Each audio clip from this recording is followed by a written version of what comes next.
50 years ago, civil rights marches gripping America from Washington, Montgomery, to Milwaukee made headlines. And you're looking at two minority groups who have had a lot of parallel struggles. Lesser known as support heroes of the fair housing fight found in the Jewish community. In fighting prejudice, in being looked at as the outsider. Curator Molly Dubin at the Jewish Museum in Milwaukee says its new exhibit is eye-opening. This is Milwaukee.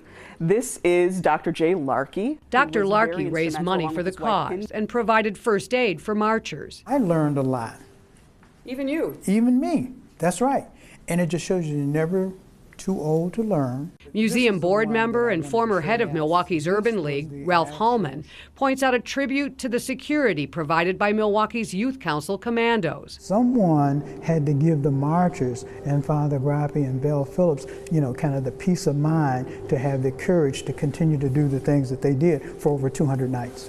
And local historian Reggie Jackson shows how protests in the 60s can be traced to federal government policies of the 30s. And so if it was red, it was guaranteed that you could not get a mortgage there. So this D5 area was redlined because of blacks and Jews who lived there. We're kind of living with the vestiges of that today.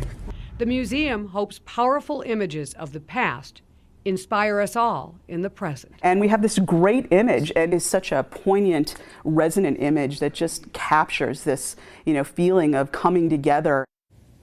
The exhibit and programs run through March 25th, so you have time. It's at the Milwaukee Jewish Museum.